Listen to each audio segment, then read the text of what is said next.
With his diverse experience, he will be sharing on Remote Talents, a Startup's Ally.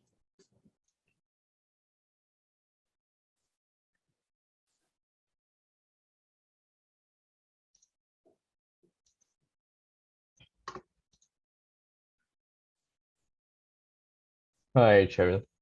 Thanks for the intro. Let me know if my screen is already. Yep. All right. Okay, thanks. My name is Mark, and currently Director of Engineering at EngageRocket. I have more than 15 years in the tech space and experience both being a remote talent and now managing remote teams. Early in my career, I was rendering services to startups and small companies ranging from logo and web design, software development, and consultancy. Fast forward around 5 years, and I was helping my then company manage the tasks of our remote talent, after which it was already leading and expanding teams in Southeast Asia, Australia, and India. Most of the experiences that I have are in startups. One of those had a reverse takeover and entered ASX, while another was acquired by a publicly listed company in Australia. I was hired back by the same to lead and manage the technical operations for the Singapore and Australia product lines. In my current company, our engineering team comes from 5 different countries, and more than half of it is remote. The longest serving member is now nearing his 5th year, and he's from Vietnam, remote. Yeah. A bit about the company I work with. EngageRocket is APAC's fastest growing employee experience technology provider that empowers companies to enable human connections at scale. We were founded in 2016 and named one of the 20 hottest startups by Singapore Business Review in 2018. Based on the information we collected or those that are submitted to us, we're able to identify what matters most for the employees and make informed, data-driven decisions and create meaningful action plans for managers. All of these are accessible through a dashboard that's fast, easy, and simple. For this afternoon, I'd like to share with you my experiences in working with remote talents while in startups, and how a remote talent is someone who is employed by a company but works outside of a traditional office environment. This can be a wide array of skill set ranging from data encoding, lead generation, development, QA, and content writing. For IT, China and India have been dominant in outsourcing, but Southeast Asia is catching up. It's with the rise of BPO companies and freelancers in Malaysia, Indonesia, Vietnam, and the Philippines. I'd like for us to start with the challenges. Being leaders in your own companies or startups, having knowledge with some of these would give you hints on what to look out for. First is risk in intellectual property or IP. This remains one of the critical factors that may direct your choice when conducting business offshore. The risks involved with IP ownership are further magnified in an outsourcing contract where your IP is shared with outsourced team or the company. An IP of a company may include data, software, business processes, inventions, trade secrets, employee details, and all other forms of classified information.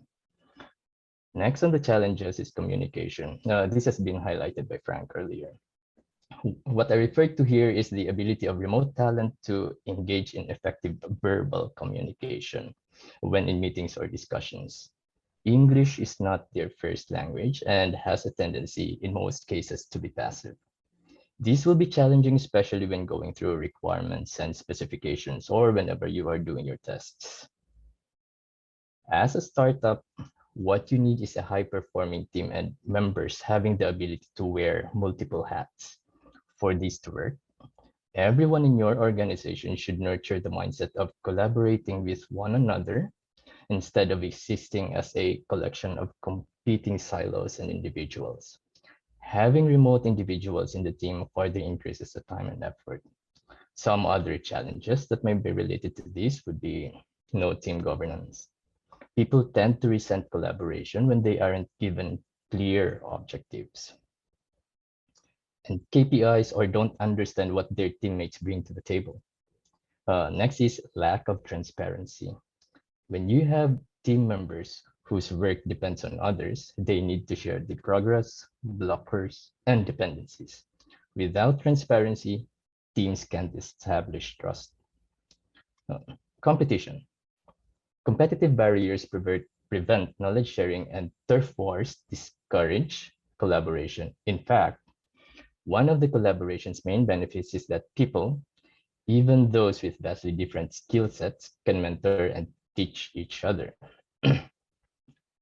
Lastly, on the challenges also highlighted by Frank, which is one of the most challenging and something that shouldn't be ignored, is engagement. Besides delivering output, it's best if the team you're working with share your culture and mission. Some indicators where your remote talent is disengaged. It's being consistently passive in meetings, no appetite for challenge or responsibility. Productivity and quality of work has successively taken a downturn.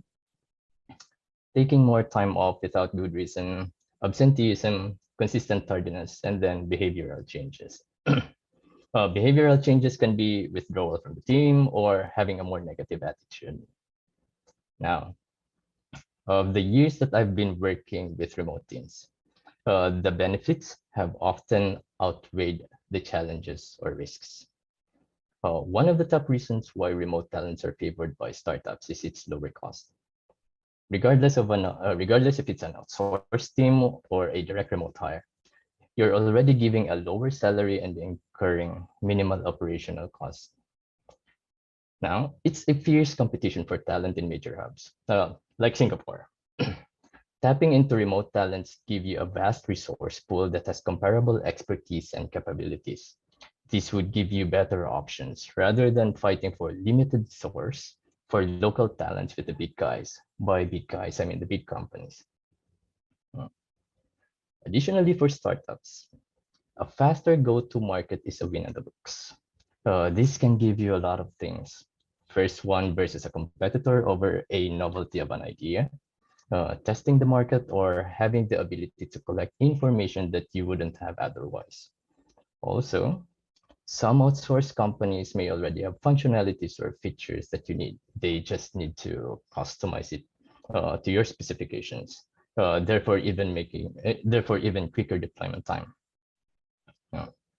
One of the things that I really like with an outsourced team is the flexibility it offers. You can focus on a deliverable and can hire multiple teams for development. And once you're done, you have the option of retaining only half of the team for support, maintenance, or other improvements that you can think of. Beyond the flexibility, you're already paving way on how you'll be able to scale your team. What works for you, which processes you need, and potential tools required for collaboration. We're talking Jira, Slack, Confluence. These will be essential, especially if you have the intention of expanding into other regions. One of the understated advantages of having a remote team is diversity. It boosts company morale, whilst also increasing the employee confidence levels and skills offerings. It reduces conflicts within the company as employees become more adaptable and accepting of differences.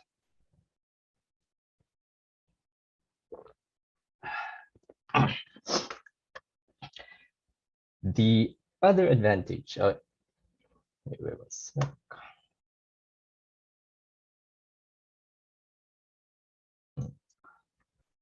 Excuse. The other advantage is access to location-specific operations or information that can be helpful when shaping your product. Now, remote versus outsourced.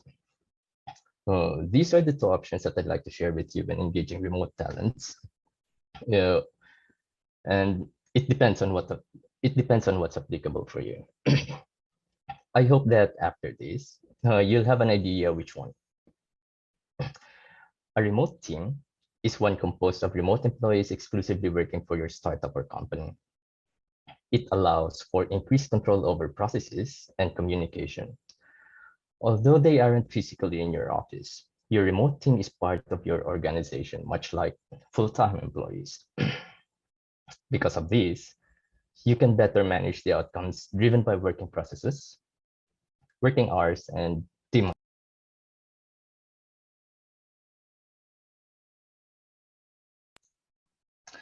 Since remote team follows your processes, the quality you would expect would be similar to what you have in-house, which means knowledge transferability and easier maintenance, therefore improving continuity. In addition, remote teams fit into your company culture and structure. Being part of your team, this means that they live and breathe your company values, just like your full-time employees do, which can lead to enhanced brand image and stronger brand identity, all of which are crucial in retaining clients that are good for talent, recruitment, and retention. On the other hand, an outsourced team is a third party engaged to complete certain projects or operations for your company without long-term commitments. So that's a key, without long-term commitments. You're typically paying for the completion of a project on a pre-agreed outcome basis.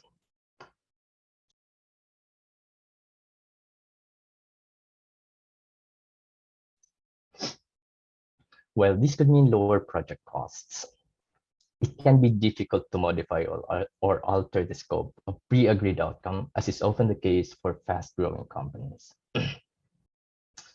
With an outsourced team, your company can expect to experience a hands-off approach to the management of the team who actually do the work.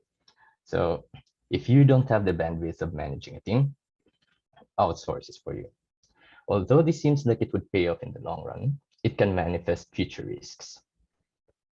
Research show that while outsourcing can be cheaper at the outset, you can rack additional 14 to 60% in hidden costs.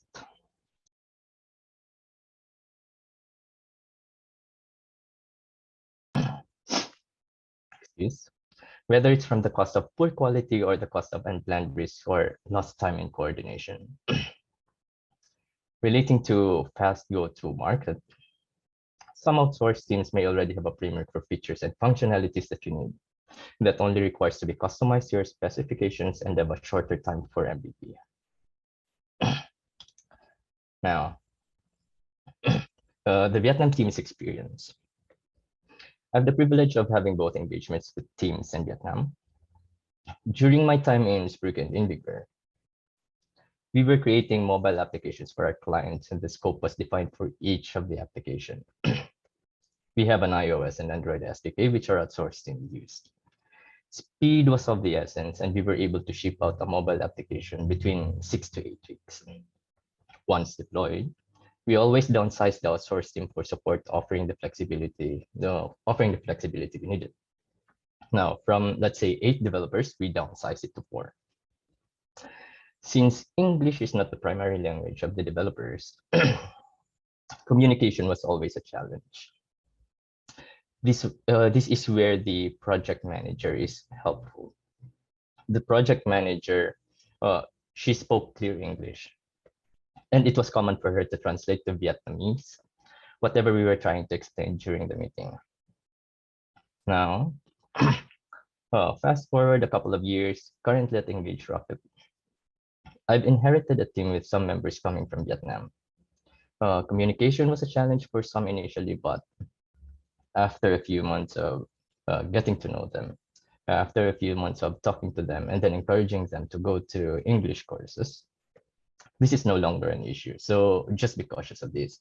Also, it doesn't hurt to ask twice if there's a critical decision that needs to be made. Rephrasing a question also helps. I always appreciated the guys being humble and hardworking. They may be passive in meetings mostly, but they do voice out when things are not to their liking or they are too opposed to an idea. Lastly, when looking out for candidates to augment our current team, there's always a healthy number of applicants coming from Vietnam, and skill is definitely comparable with the other regions. Now, best case scenario is the current team from Vietnam would be referring their friends. So at least that would make it easier for you to make the hire. Yeah. Okay, my time is up. That's all I'd like to share for now. And yeah, thanks.